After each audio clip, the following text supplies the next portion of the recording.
Let's go.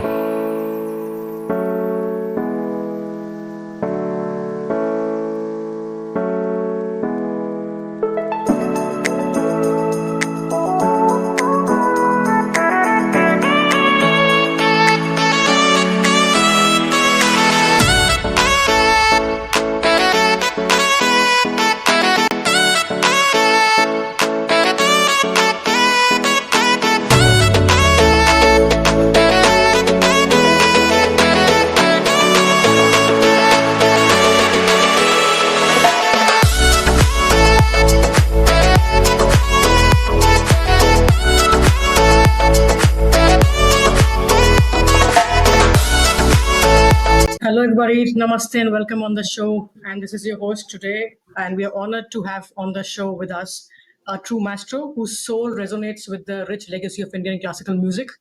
With over 24 years of experience of dedication of 8,000 performances and the mentorship of more than 70,000 students, our guest has not only upheld the tradition but also shaped the future of music and in India and beyond. Join us today to dive into the inspiring journey, vision, and value of a remarkable artist, educator, and the cultural administrator who's an ambassador for all of us, Mr. Abhay Tiwari. And next on the screen is the guest. I would like to request you, sir, to have a few lines about yourself so at least the audience knows you better from the man himself. Can you please introduce yourself to the audience? Thank you so much, Aarti, for this podcast. Hello, friends. This is Abhay Tiwari, musician and music mentor and performer. I am working in music field from last 24 years, and I have done 8,000 plus shows all over India, and I have represented India in 2016 in Europe. That's amazing, and we are glad to have you on the show today. So welcome once again. And let's just start with, because I have a lot of questions to ask you, but let's just start with the basic first question that I have planned for you. So about your journey, actually, your journey with the Indian classical music span was about 24 years. So what inspired you to dedicate your life to music, and how has this journey shaped your identity as a performer and a mentor? Okay. Aarti, when I was like a 4-year-old boy, so I used to go in bhajan programs with my father actually. मेरे father जो थे वो भजन गाते थे और मैं उनके साथ जाता था वहां पर उनके साथ, तो वहां से मेरा इंटरेस्ट म्यूजिक में डेवलप हुआ and I have started learning tabla when I was in grade 9. वहां से मैंने तबला प्रॉपर सीखना चालू किया मेरे गुरु श्री अनूप शर्मा जी से, जो कि भोपाल ही नहीं बल्कि मध्य प्रदेश के बहुत रिनाउंड म्यूजिशियन हैं, और उनसे मैंने तबला सीखा. Then I have started vocal classes. तो वहां से मेरा जर्नी स्टार्ट हुआ. 12th में आने के बाद मैंने कुछ शोज करना स्टार्ट हुआ, तो मेरा और इंटरेस्ट बढ़ता गया. I want to become CA, but मेरा म्यूजिक में इंटरेस्ट होने के कारण फिर मैं टोटली म्यूजिक के प्रति डेडिकेटेड हो गया. और अभी 24 साल की जर्नी कब निकल गई ऐसा पता नहीं चला. बट यस, बहुत सारी चीजें बीच में हुई, स्ट्रगल्स भी आते हैं क्योंकि एक अलग फील्ड है, लोग समझते नहीं है इस फील्ड के बारे में उतना ज्यादा. तो इट वाज लाइक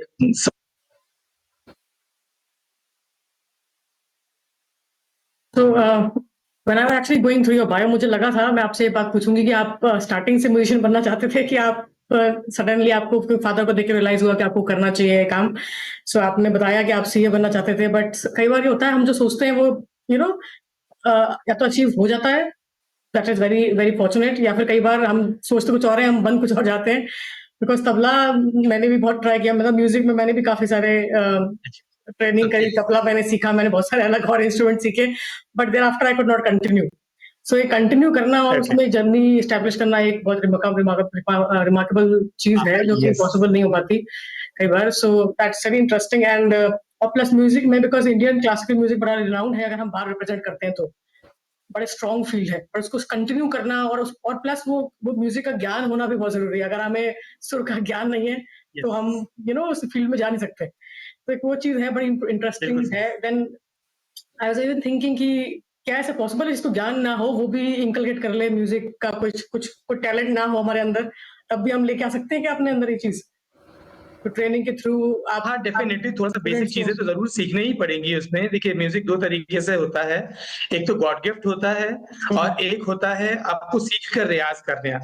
तो जिनको गॉड गिफ्ट नहीं है, ईश्वर ने आवाज़ नहीं दिया, जिनको ताल का ज्ञान ईश्वर के द्वारा नहीं मिला है, तो उनको थोड़ा-सा ज़्यादा मेहनत लगती है, ज़्यादा रियाज़ प्रैक्टिस करना पड़ता है, बट इट्स नॉट पॉसिबल कि हम नहीं कर पाएँ, it will take time.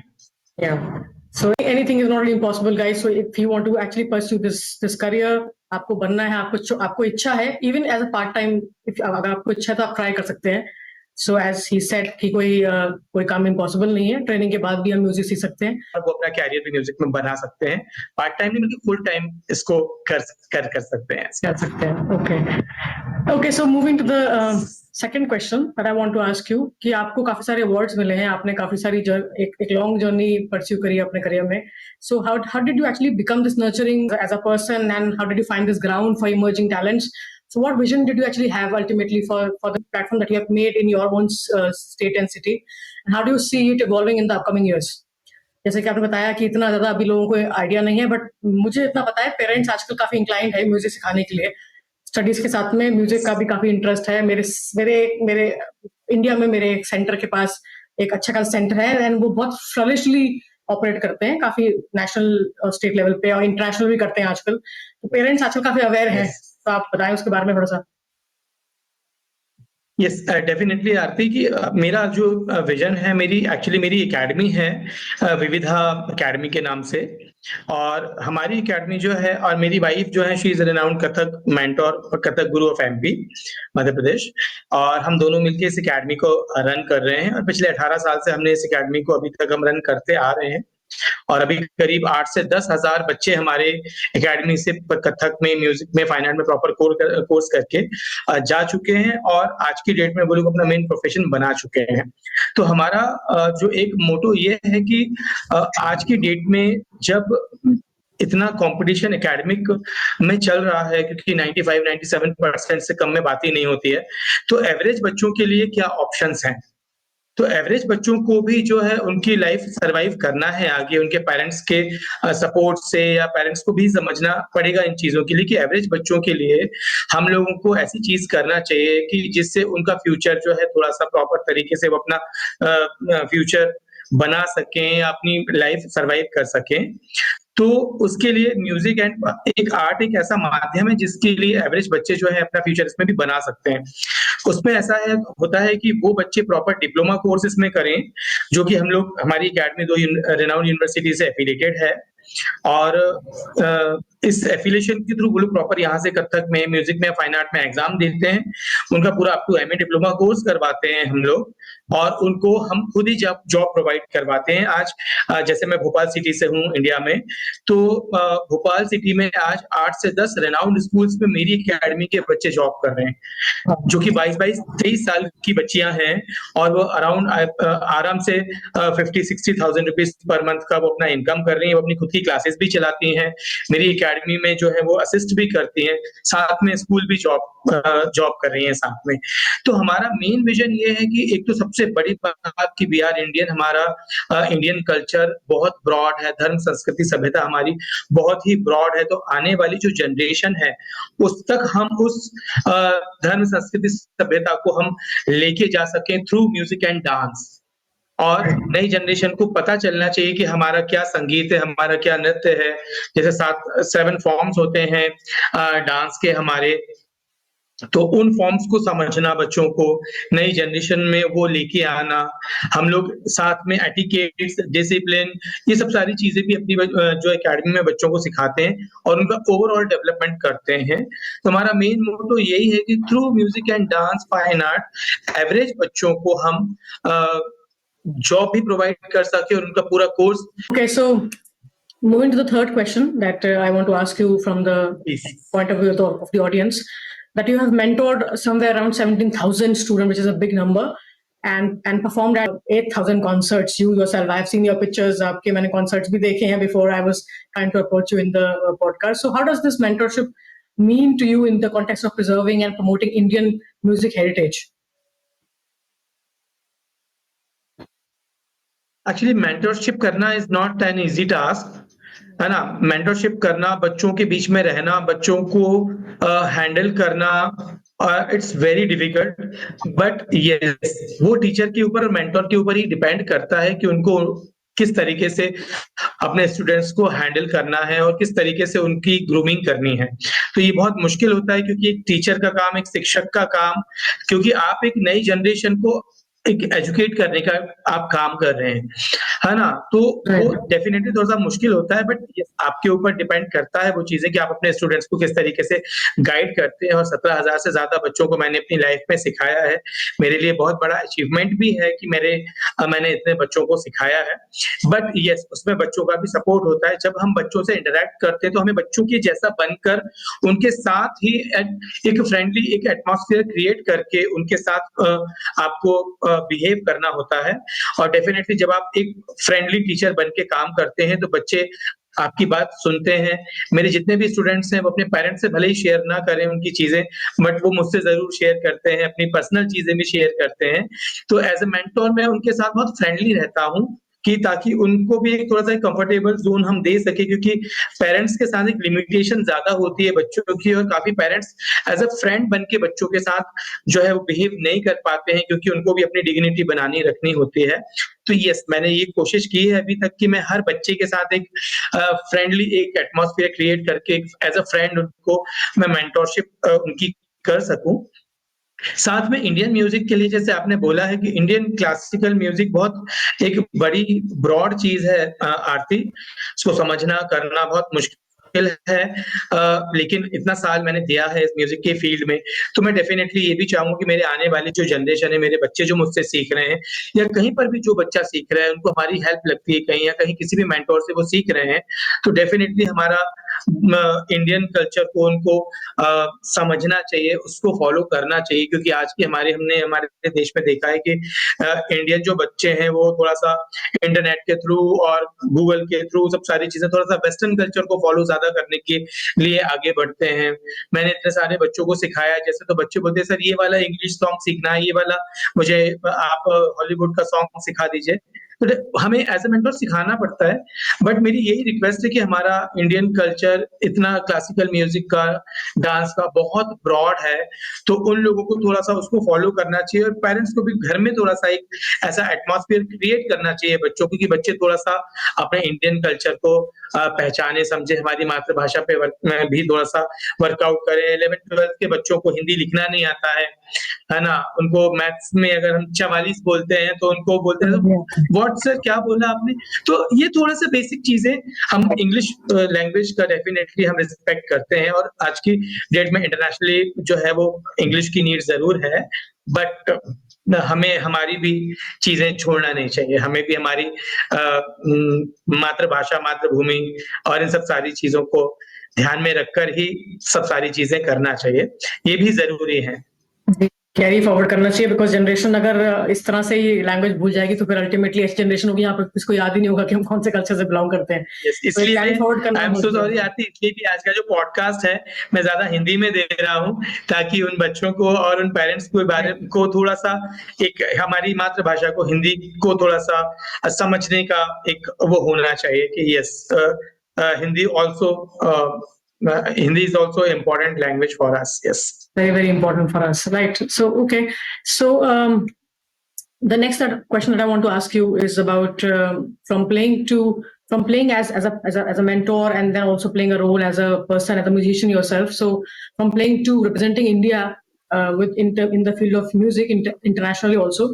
So have you had some iconic moments in that entire phase of 24 years of journey? So what performances or recognition stands out for the most memorable for you and why? So because आपको काफी awards मिले होंगे मुझे पता है and I'm very sure about it.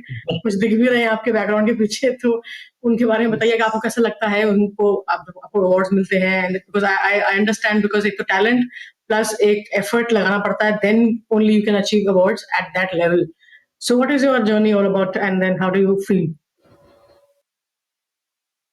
आरती जैसा मैंने बताया था कि मैं छोटे से मैंने 4 इयर्स की एज से अपने पिताजी के साथ जाना चालू किया था। फिर वहाँ से मैंने धीरे-धीरे जो है एकॉस्टिक इंस्ट्रूमेंट्स प्ले करना चालू करे और मैंने बहुत सारे इंस्ट्रूमेंट्स कहीं पर भी नहीं सीखे। मैं करीब 25 से 30 इंस्ट्रूमेंट्स प्ले करता हूँ।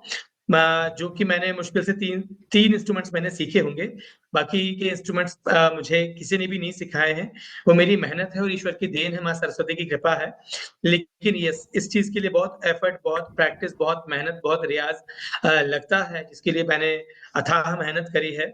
और जर्नी की अगर मैं बात करूं तो बहुत सारे हर्डल्स बीच में आते हैं, बहुत सारी परेशानियां जाती हैं। लोग आपको क्रिटिसाइज भी करते हैं, डिसअपॉइंट भी करते हैं कि अरे ये क्या कर रहे हो, ये क्या करने वाले हो तुम, म्यूजिक को क्या गाना वाना करते हो, बजाते बजाते हो। लोगों की लैंग्वेज ये रहती है। तो लोगों को एक्चुअली उस चीज की अवेयरनेस नहीं है। बट हाँ, ये है कि इतनी बड़ी जर्नी में मैंने बहुत ज्यादा मेहनत करी है। इतने अवार्ड्स जो भी मुझे मिले हैं अभी तक, ईश्वर की कृपा है, मेरी मेहनत है। और जैसे मेमोरेबल एक मोमेंट की बात करें तो एज एन आर्टिस्ट मेरे लिए हर शो एक मेमोरेबल शो होता है, क्योंकि हर चीज नई आती है। लोग आपके पास आते हैं, सर प्लीज ये सॉन्ग आप प्ले कर दीजिए। बहुत हम्बली आके बोलते हैं कि प्लीज ये वाला गाना अगर आप हमारी सॉन्ग प्ले कर सकते हैं तो बहुत हम आपके आभारी रहेंगे। चिट पे छोटी सी उस पे फरमाइश लिख के भेजते हैं विद लव करके। तो हर एक मोमेंट हमारे लिए एज एन आर्टिस्ट बहुत इंपॉर्टेंट होता है, क्योंकि उतना एक आपको नेम फेम सम्मान मिलता है। तो डेफिनेटली हर चीज हमारे लिए मेमोरेबल है। बट यस, मैं जरूर बताना चाहूंगा कि मैं भोपाल में बिलाबोंग स्कूल में जॉब करता था। अभी रिसेंटली मेरे पेरेंट्स के हेल्थ इश्यूज के कारण मैंने रिजाइन दिया है वहां से। मैंने 16 साल वहां पे एज म्यूजिक टीचर और एचओडी म्यूजिक मैंने वहां पर वर्क किया है। तो मेरे स्कूल में मेरी कोलीग हैं ऋचा अग्रवाल मैम, जो कि खुद एक अच्छी कथक परफॉर्मर हैं। वो एक बहुत बड़े ऑर्गेनाइजेशन से जुड़ी हुई थी। तो उनके थ्रू मेरे स्कूल ने, मैंने और ऋचा मैम ने, हमने इंडिया को रिप्रेजेंट किया था यूरोप में 2016 में। तो वहाँ का एक्सपीरियंस बहुत ही अमेजिंग एक्सपीरियंस था। जब हम वहाँ पे, और मैं ये चीज और बताना चाहूंगा कि जब हम इंडियन किसी भी कंट्री में जाते हैं ना, तो लोग हमें बहुत ही अच्छे तरीके से ट्रीट करते हैं। हमारी देश की इतनी वैल्यू है आज। राइट। हम किसी भी कंट्री में जाते हैं तो हमें बहुत रिस्पेक्ट मिलता है, बहुत आदर सम्मान मिलता है आते। तो जब हम लोग गए वहां पे तो ये सारे यू आर इंडियन और आई लाइक इंडिया और ऐसे बहुत सारे कमेंट हम लोग को मिलते हैं। और जब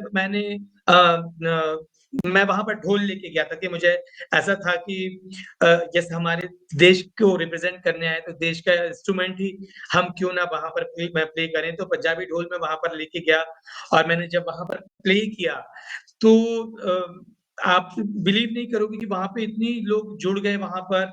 और इतनी वहां पे भी वो जो उनका जो बैंड था, लोकल बैंड था जो वहां पर, वो भी मेरे पास आ गए। उन्हें मेरे साथ बहुत सारे जो है फोटोज क्लिक करवाए and I was feel like celebrity. लोगों ने ऑटोग्राफ्स लिए हमारे कि आप इंडिया से आए हो, आपने इतना अच्छा ढोल प्ले किया। और उसके बारे में जाना लोगों ने, मैंने उनको बताया कि this is Indian traditional instruments. और ऐसा मतलब एक बहुत ही अमेजिंग एक वहां का मेरा एक्सपीरियंस रहा था आरती। और ऐसे मैंने बहुत सारे नेशनल में भी इंडिया को जाके नेशनल्स में अपने रिप्रेजेंट किया है, भोपाल को, एमपी को। तो हर जर्नी जो है, हर एक मोमेंट हमारे लिए मेमोरेबल होता है। और इस इतनी लंबी जर्नी में काफी सारे शोज, काफी सारे अवार्ड्स, सब सारी चीजें जो है, हर एक मोमेंट मेमोरेबल है मेरे लिए। जी जी जी, क्योंकि हम बड़े फॉर्चुनेट टाइम पे हैं इस समय, कि जिस समय इंडिया का काफी होल्ड और आइडेंटिटी हर जगह बहुत अच्छे से स्प्रेड है thanks to the government and the prime minister. But yeah yes, definitely. Thanks to. तो या सो आप जो एक्सपीरियंस शेयर कर रहे हैं, मैंने भी, जब भी हम एयरपोर्ट से आते हैं, मैंने भी बहुत ज्यादा, बहुत फ्रीक्वेंटली ये देखा कि लोग इंडियन मूवीज भी देखना चाहते हैं। They are trying to learn the yes, language yes, also, language भी सीख रहे हैं। इंडियन नमस्ते तो बहुत फ्रीक्वेंटली लोग यूज करते हैं हमारे साथ में, यस, स्पेशली यस। मेरे वर्क प्लेस में भी। और अभी यू जब वोंट बिलीव आरती कि जब मैं हम लोग वहां पर एक साइट सीन के लिए हम लोग जा रहे थे। तो मुझे एग्जैक्टली याद नहीं आ रहा कि फोर्ट हम लोग देखने जा रहे थे बुल्गारिया में। तो वहां पर हम लोग जब चलते जा रहे थे तो वे में एक कॉर्नर बना हुआ था। और जो वहां पर ना तीन इंस्ट्रूमेंट्स हमको आर्टिस्ट मिले। एक वायलिन प्ले कर रहे थे और दो इंस्ट्रूमेंट और प्ले कर रहे थे।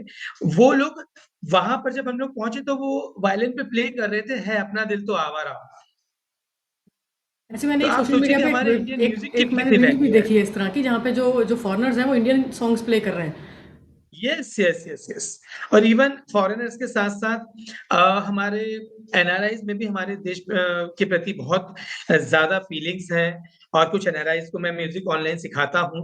तो डेफ़िनेटली उनकी एक भावनाएँ बहुत अलग ही रहती हैं और वो भावना देश के प्रति तो रहती है, लेकिन हमारे इंडियन म्यूज़िक के लिए भी, क्योंकि हम आज जो पॉडकास्ट कर रहे हैं, वो बेसिकली म्यूज़िक से रिलेटेड है, तो हमारे इंडियन म्यूज़िक के लिए भी बहुत बहुत रिस्पेक्ट, बहुत आदर-सम्मान सभी जगह पर है ऐसे।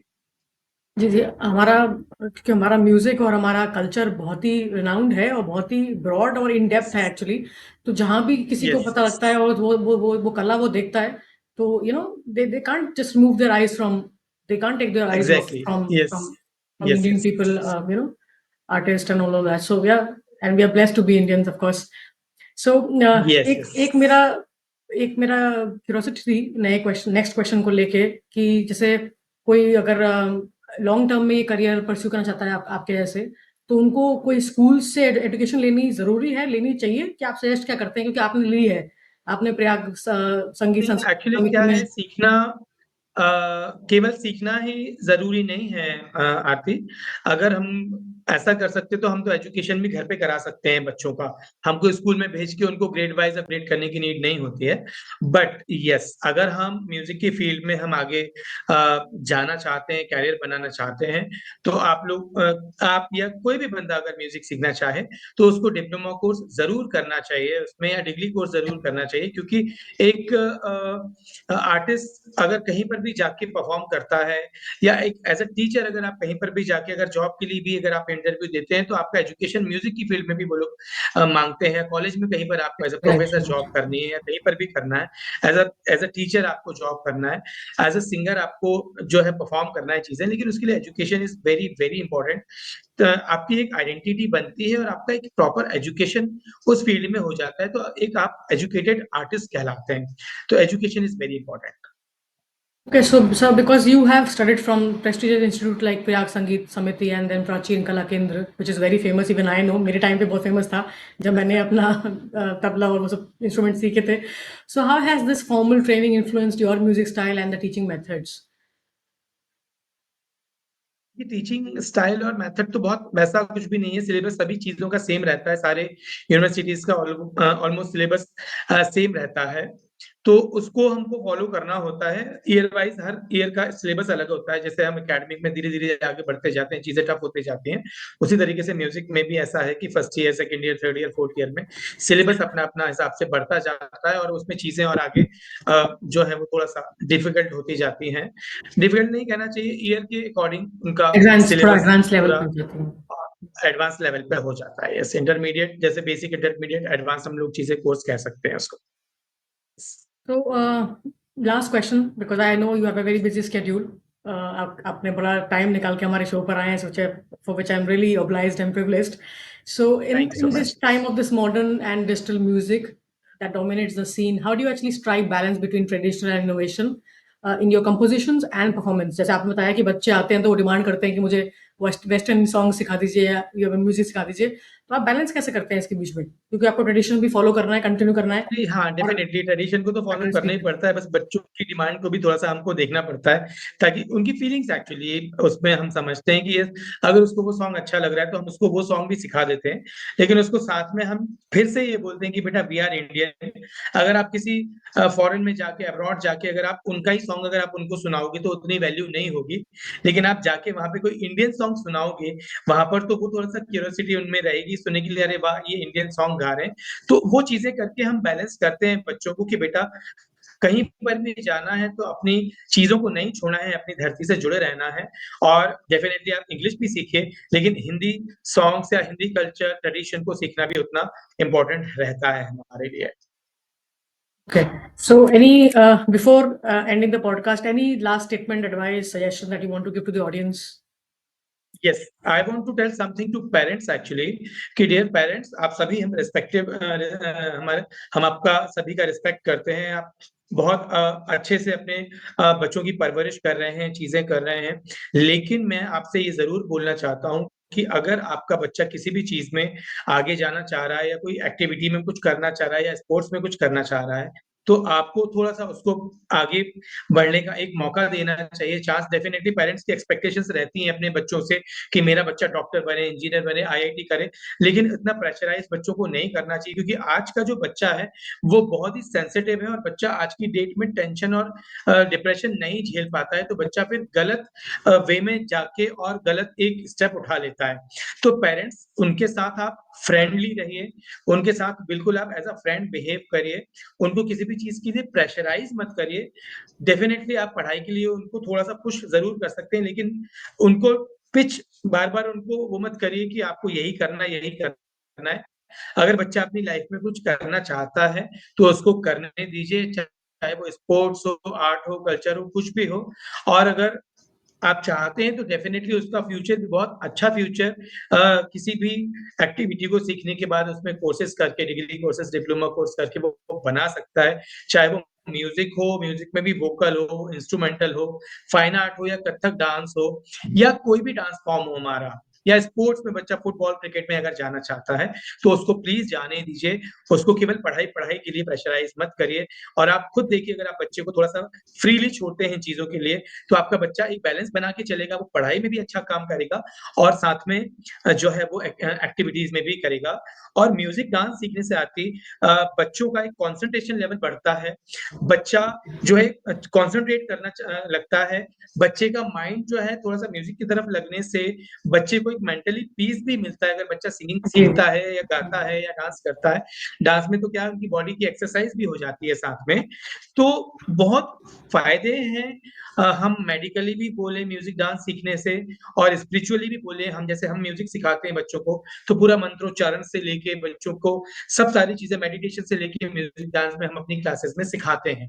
तो बच्चे का ओवरऑल डेवलपमेंट डेफ़िनेटली होता है, तो पेरेंट्स आप सभी से मेरी रिक्वेस्ट है कि इन चीज़ों के लिए भी आप अवेयर होइए। आपका बच्चा डेफ़िनेटली म्यूज़िक डांस में भी अपना फ्यूचर बना सकता है और हम जैसे मेंटर कोशिश करेंगे कि अगर आप हमसे जुड़ते हैं, तो हम भी आपके बच्चों के लिए, आपके लिए अपने संगीत के द्वारा, म्यूज़िक के द्वारा, डांस के द्वारा हम लोग बहुत कुछ आपके साथ जुड़ के कर सकते हैं। तो इवन आप ऑनलाइन भी हमसे जुड़ सकते हैं आरती के थ्रू और ऑनलाइन भी मैं क्लासेस लेता हूँ, प्रॉपर तरीके से हम आपको एजुकेशन ऑनलाइन भी करा सकते हैं। तो डेफ़िनेटली आप लोग इस चीज़ के लिए अवेयर होइए और अपने बच्चे के साथ बहुत अच्छे से एक अपना उसका फ्यूचर बनाने में हमारे साथ उसकी हेल्प करिए। Thank you. Thank you for this beautiful, in detail and very important message to the audience. And I'm really grateful कि आप हमारे शो पर आए. आपने इतनी important बातें अपने important schedule में से निकाल के हमारे साथ share करी. I hope many people contact you on from the channel, and this podcast actually is heard by many audience. So at least this story reaches to many people. So thank you so much for being with us on the show today. It was nice talking to you, and I'm really touched. Thank you so much for giving me this opportunity. So it's my pleasure, sir. Thank you so much. It was nice to meet you, Thank you and so I much. hope we can we Thank you can so much, Aarti. Jai we Hind, can Jai Bharat. we Thank can you. yeah we can continue spreading this word. Thank you. Namaste. Thank you so much. Yeah, thank you. Thank you, Scott. So this brings us to the end of this deeply enriching conversation. A heartfelt thank you for the guest for sharing his wisdom, his experiences, his values, and passion for Indian classical music. His commitment to nurturing talent and preserving the heritage is truly inspiring. To our listeners, may this episode remind you of the power of tradition, the beauty of mentorship, and the universal language of music, especially the classical Indian music. Until next time, keep shining, keep learning, keep growing. Thank you for listening, and this is your host signing off.